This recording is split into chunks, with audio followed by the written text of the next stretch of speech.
You can have all the deep breaths, the yoga poses, and the stay calm mantras in the world, but if you don't have something in your life that's just for you, something that lights you up, gives you a sense of purpose, and reminds you of who you are, it's going to feel like you're floating. In this episode, we're talking about the power of finding a hobby or side hustle that brings you joy and anchors you in your identity outside of mom. Welcome to Mom's Guide to Finding Herself, where we share stories of side hustles and surviving while parenting young children. I'm your host, Chrissy Bold. Let's make motherhood less lonely and help you find joy in being you again. A couple of years ago, my evenings looked the same. Every single night, the kids would finally be asleep, the house would be somewhat quiet, and I'd be standing in the kitchen eating a snack over the sink like some kind of raccoon who forgot she was a human being. And then I'd sit down, scroll Instagram for a while, maybe half watch a show, but honestly, I wasn't really enjoying any of it. It wasn't rest, it wasn't joy, it was nothing. Like my whole existence had been reduced to keeping everyone else fed and dressed and alive.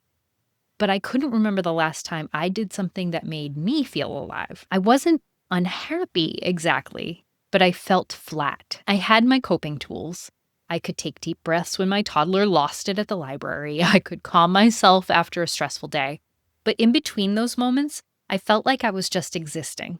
Like I was drifting with no anchor, no real me to come back to. Then one afternoon during nap time, I decided to do something just for me. I designed a printable coloring book for my toddler, so I guess it wasn't 100% just for me, but I put it online to sell, and it sold. That little $3 sale lit me up in a way that I did not expect. It wasn't about the money. It was about remembering that I could still make something, that I had ideas, that I was still a person with something to offer. That's when I realized that regulation keeps you steady. But without something that fills you with purpose, you're just floating from one survival moment to the next. We need an anchor. And for a lot of moms, that anchor comes in the form of a hobby or a side hustle. For me, that printable turned into a Teachers Pay Teachers shop, and that shop connected me to other moms, and eventually it led to this podcast. But here's the thing. Your thing doesn't have to be a business. It could be painting or gardening or baking or learning photography or learning a language or, finally starting that book club that you've been looking for the past 3 years. It's not about hustle for hustle's sake. It's about having something that's yours, your anchor in the middle of the chaos. What matters is that it's yours. So here's why your regulation strategies and tools aren't enough. Don't get me wrong. The tools are important. Breathing exercises, mindfulness, meditation, all of it is amazing. But the truth is, they help you to survive the moment, not necessarily build a life that excites you. It's kind of like having a life raft in the middle of the ocean. Sure, you're safe from drowning for now, but without a paddle, you're not going anywhere. You're just floating. That's what my life felt like at the time. I had my life raft, my coping skills, but I didn't have any direction, no sense of moving towards something. I could calm myself after a tantrum, but then I'd just go right back to folding laundry and reheating that same cup of coffee for the third time. Without something you're building or creating, those moments of calm don't have anywhere to land. You need a reason to look forward to your own day, not just the kids' milestones. You can keep putting out fires, but what's keeping you warm? That's the role of joy, creativity, and purpose. So here's the power of having that personal anchor. When I say anchor, I mean something you can come back to over and over again that is completely yours. It can be a hobby, a passion project, or a side hustle. And here's what it does. It fills your cup instead of just draining it. It reminds you that you're more than snack refills and carpool schedules. It gives you something to talk about that doesn't involve potty training or picky eating. And what might be the most important part is it shows your kids what it looks like to be a whole person. They see you light up when you talk about it. They see you follow your curiosity. They see that life isn't just about taking care of other people, it's also about nurturing yourself. One of my favorite moments is when my kids ask me about my podcast. They don't just see me as the person who puts the peanut butter on the bread, although that is primarily what they see me as. They also see me as someone who has ideas and goals and a life outside of them. And I want them to know that that's normal. So let's talk about hobbies versus side hustles. Hobbies are just pure joy. There's no pressure. They're the things that you do because they make you happy. Or at least they should, and if they don't, then you're doing it wrong and you should probably quit that and do something different. But not because you're trying to make money from them. It could be knitting or book clubs, photography, hiking, baking, painting, puzzles, or learning the guitar. They're usually low stakes and they're usually easy to start, at least at first, and can fit into your life without much stress. When I started my online book club, it reminded me how much I'd missed adult conversation. Not the conversations where you're half listening while making sure your toddler isn't coloring on the wall, but having real conversations. That was the benefit of having a hobby for me. And then there's side hustles. These combine purpose with a potential income, and a lot of them can start as hobbies, like selling your crafts that you make, or creating printables and actually selling them online, offering photography services, freelance writing, coaching. The benefits include confidence, independence, and often a sense of contribution. And yes, there is something powerful about seeing money come in from something that you created.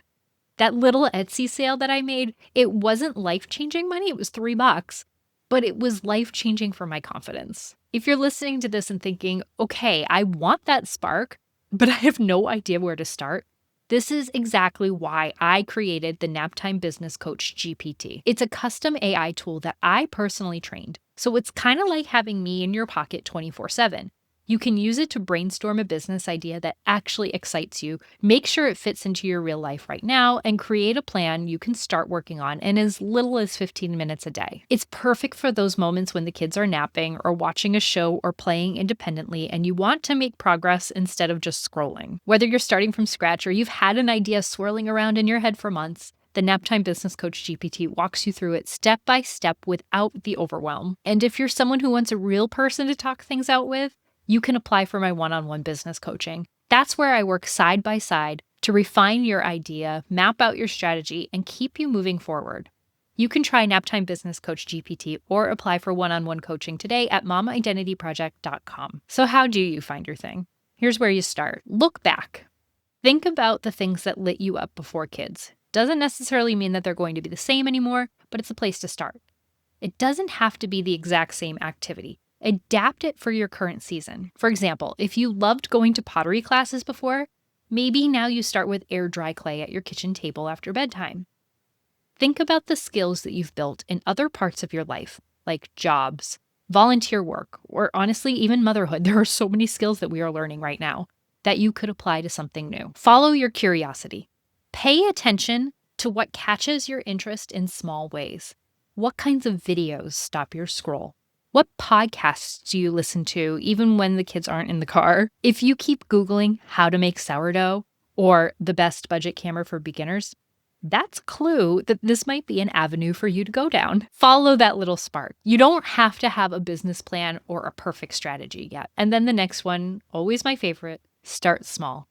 We get stuck when we think we have to go all in from day one.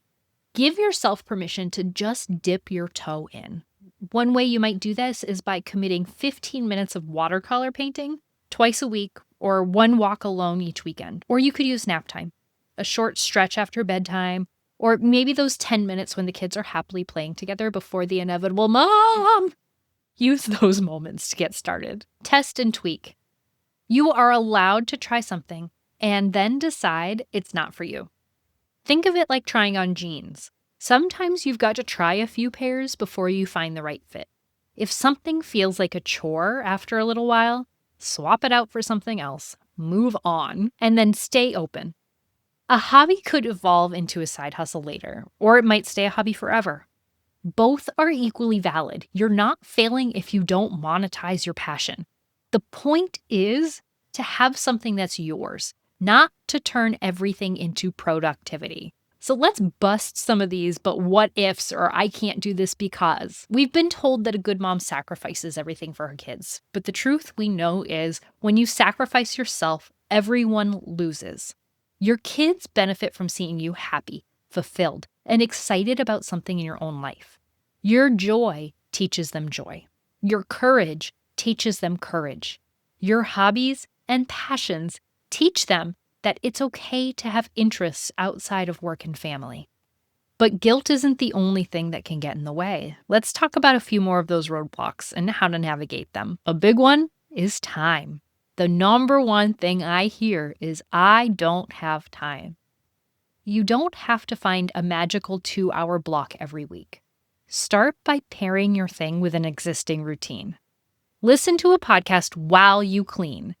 Brainstorm side hustle ideas while you walk the dog. Knit while you watch a show with your partner. And another way to get more time? Swap childcare with a friend. Take turns giving each other an hour of kid-free time. That can go a long way and it's free. Next roadblock, perfectionism.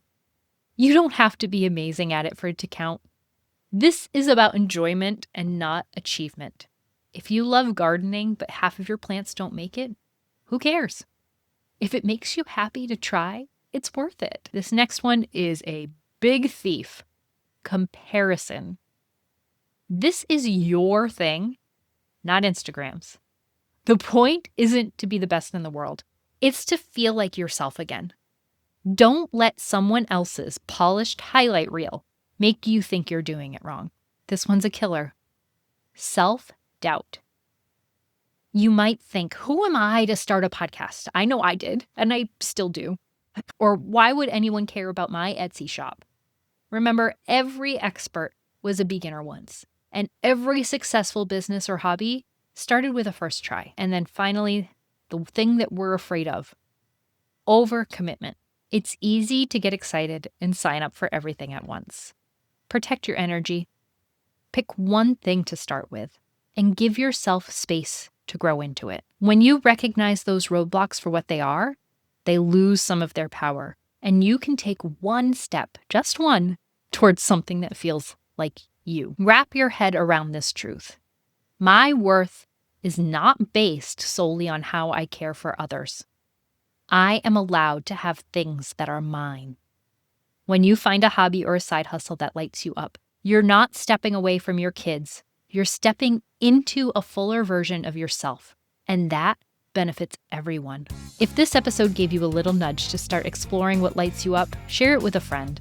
She might need that nudge too.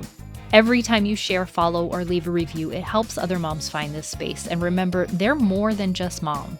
And if you're on Apple Podcasts, scroll down to leave a review. It really does make a difference. In the next episode, I'm talking to a mom whose face you might recognize. And if your kids love shows that make them jump up, shout with excitement, and learn something new, you might already be one of her biggest fans. We're going to dive into her motherhood journey, the surprises she's faced, and the lessons she's learned along the way. Trust me, you do not want to miss this conversation.